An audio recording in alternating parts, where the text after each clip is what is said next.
Bonsoir, lovely people, and a very warm and belated welcome back to The Library is Open. So I hope you brought your library cards, my darlings.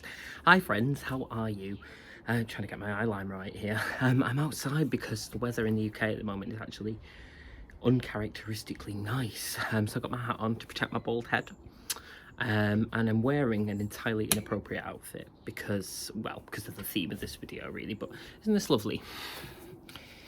It's gorgeous, isn't it? I'm not sponsored or anything, but I did buy this from the internet, a kind of independent seller on, I think I found through Etsy.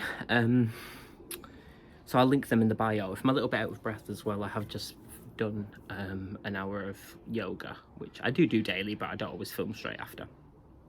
Anyway, I guess, hi, good to see you. I've not been on for a while, have I?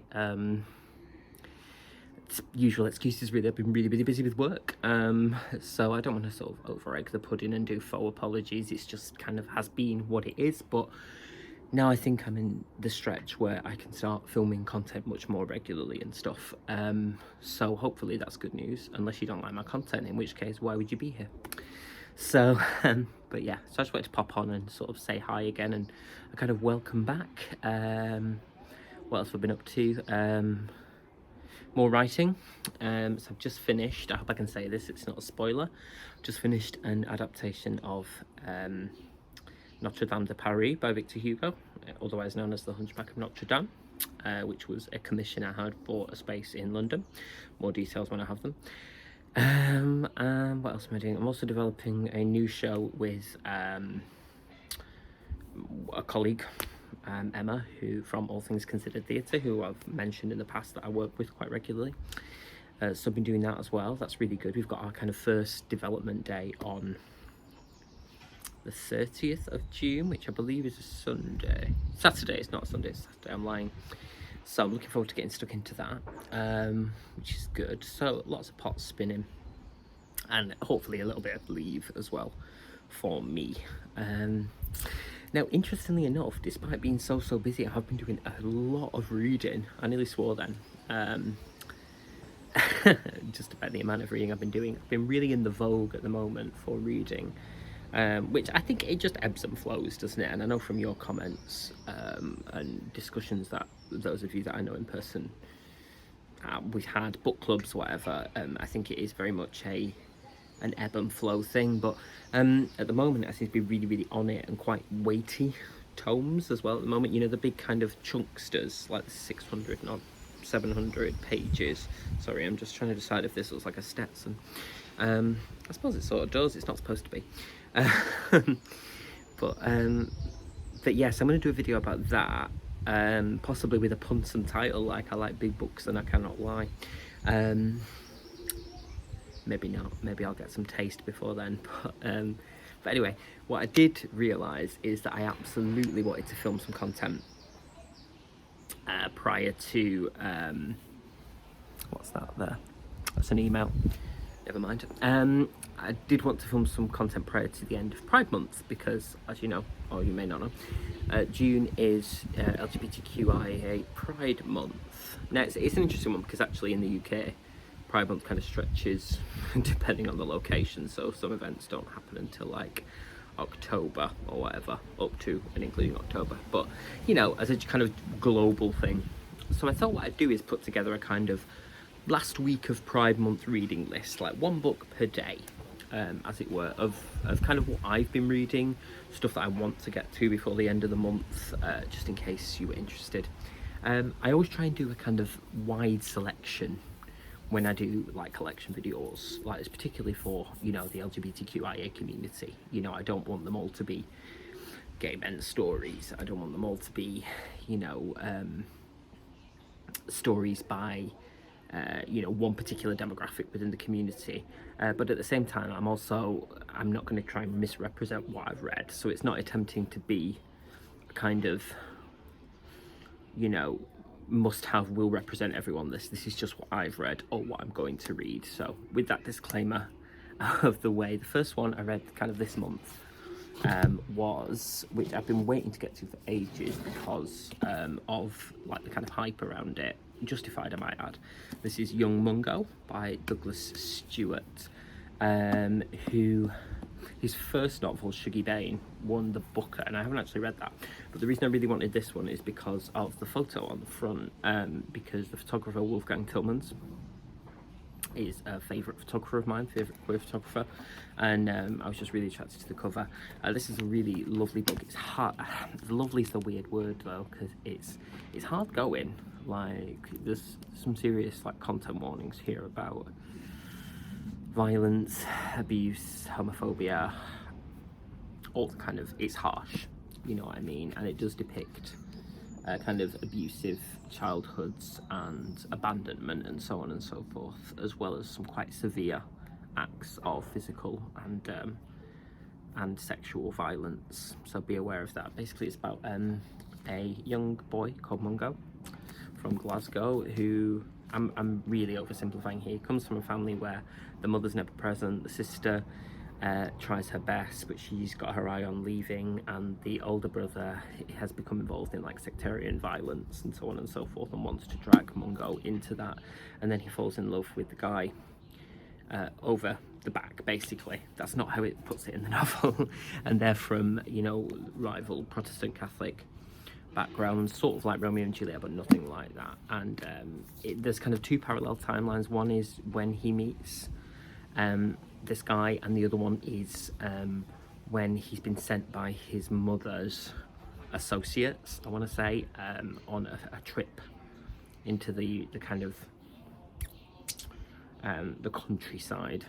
I'm using all the wrong words here, to kind of make a man out of him. Lots of quote marks in here. I'll be getting RSI. And what follows is a serious kind of study in gritty realism, I think.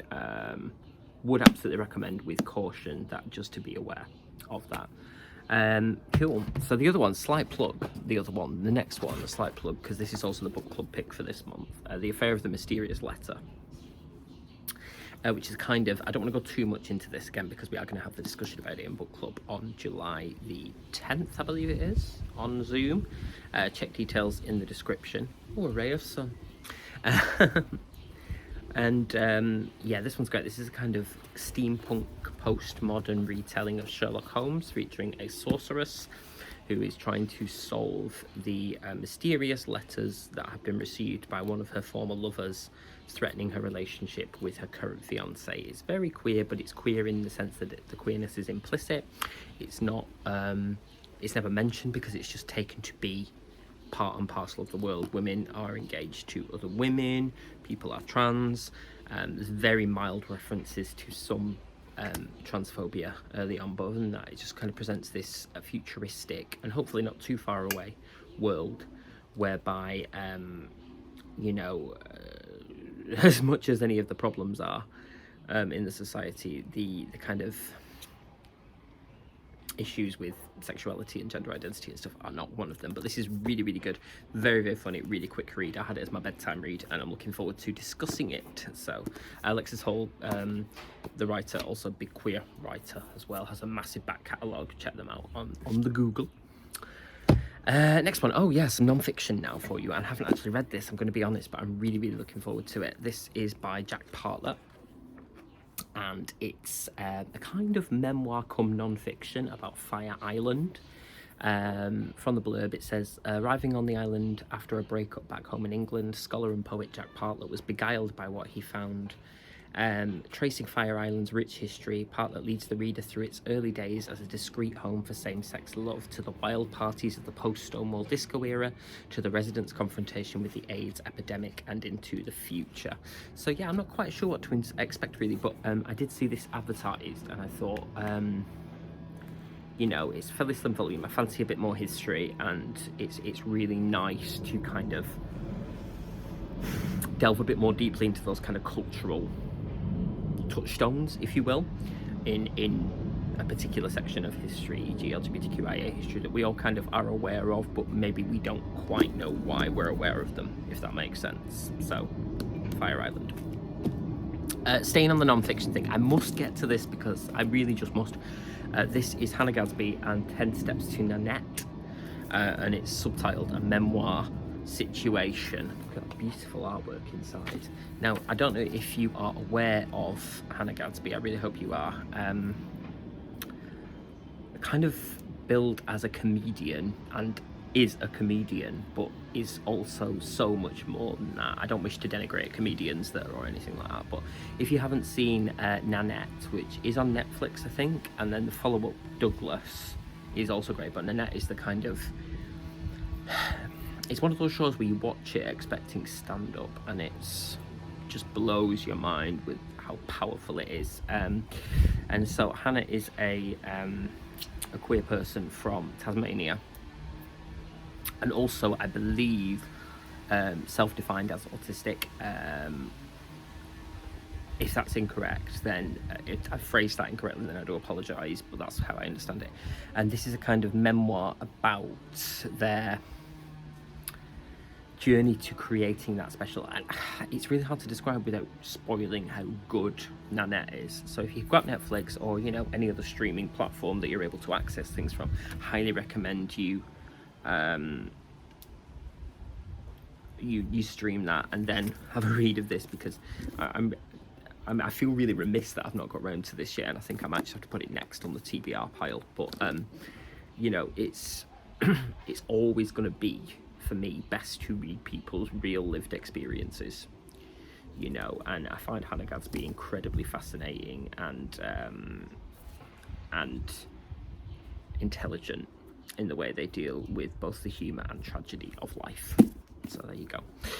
On a slightly lighter note, I can't wait for this. This is a special mention one because I really like this author who I sort of communicated with very briefly online a few years ago, because he'd written a series of kind of, I guess we'd call them YA queer novels. Bandfags and was one, and what was the other one? I can't remember. They were really, really funny though, and this is their first cozy crime mystery. So Frank Antonio Polito, who is a lovely, lovely person to speak to, has written Renovated to Death, and this is a domestic partners in crime mystery. And basically it's about a queer couple who are taking on the renovation of a house, and they find the body of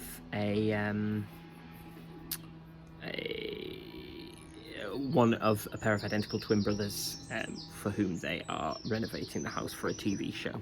Now, cozy crime, as you know, is an absolute favourite of mine. Oh yes, Bandfag, Spirit of Detroit, Remembering Christmas. Yeah, there is another one as well, but I can't remember the name of it. But yeah, cozy crime is a favourite genre of mine, and I think it's just really nice sometimes to read things whereby, you know, I don't mean that queer people have to be normative, but sometimes it's really nice, again, just to read, as with The Affair of the Mysterious Letter, it's really nice to read things where queerness is implicit rather than made the plot. It's just that they happen to be in a relationship and they're still going to follow all the kind of you know, hallmarks, if you will, I'm slightly pun there, hallmarks of the cozy crime mystery. So this is going to be definitely a bedtime book. Now for my last two, I actually don't know a lot about these. I'm going to be honest, I bought this one because I saw it on an Instagram advert. And this is called What We Do in the Dark, and it's by Michelle Hart. I love that cover though, it's very 70s, isn't it? It's a bit like Poochie print. And this is about a woman called Mallory who sees, it says in the blurb, a woman for the first time at her college gym and is immediately transfixed. As a naturally reserved person who is now reeling from the loss of her mother, Mallory finds herself compelled by the woman's assurance and longs to know her better. Despite the discovery she's a professor at the college, Mallory finds herself falling into a complicated love affair with the woman, the stakes of which she never quite understands. And it's quite a slim volume, and I'll tell you the reason I picked this up is because I'm always, if I'm being honest, I'm really conscious, again, like I said at the start of the video, about not just reading from queer men or non-binary perspectives, because they're perspectives that I'm already aware of and or live, but I think I don't want to do that whole thing of, you know, historically the community has kind of ignored or diminished certain other parts of the community, and I don't ever want to do that with my reading. You know, like, I want to know as much about kind of lesbian and queer women's fiction and non-fiction as I do about, you know, queer men or, you know, non-binary identifying people. So And this just sounds really good. I love anything with an academic setting, I do, I'm going to be honest, and it's a nice slim, could possibly do it in a day kind of volume, which is always going to be a winner for me. And then finally, this is the new book from Andrew Holleran, who wrote Dancer from the Dance, which I think I've talked about on here before, but if I haven't, then I should have done. And that's that lovely cover, or colour and cover. Oh, actually, they share a colour scheme. I wonder if that's in this season. I should have to look that up. I won't look it up. But this is about an unnamed narrator who describes a life of semi-solitude, enjoying the odd fleeting sexual encounter and the friendship of a few. His world is aging and the memories of another time flash, then fade. Visions of parties filled with handsome young men. The way he chose to spend his life, the generation he once knew, struck down by AIDS. But when he's forced to watch the slow demise of a neighbour, he is drawn back to the here and now and his own borrowed time in the kingdom of sand. And I think that just sounds beautiful. And as I recall, Andrew Holleran has a really kind of visceral way with his prose that is also quite beautiful and musical. So I'm definitely gonna get around to reading this. Who's it blurred by Larry Kramer and Alexander Chi, both artists of note, queer artists of note. So yeah, I'm looking forward to getting to that. And I think what's really, really nice is as well, sort of generationally, we're starting to get, which we've been denied in previous generations, particularly for queer men, a kind of older generation of queer men who can share their stories, be they fiction or non-fiction. That we kind of lost a generation due to the AIDS epidemic, didn't we? So this is kind of the first out generation, really, of older queer people that have visibility. So, you know, I'm always going to listen to them and really look up our history. So anyway, so there's just seven queer books I've either read or want to get to by the end of this Pride Month. So I hope that was a little bit interesting for you. If not, soz. And like I say, sorry I've been so absent from the YouTubes, but I am going to do better. I'm going to film a lot more content today and tomorrow, fingers crossed, all being well, the weather being nice. Perhaps I'll just change my outfit and pretend it's a new day. Giving away all my secrets now. But in the meantime, please let me know below, what are you reading at the moment? Have you got any special Pride Month books? Are there any kind of LGBTQIA books you keep coming back to? Are there any that you hate? If so, why? If not, why not? Sound off in the comments below.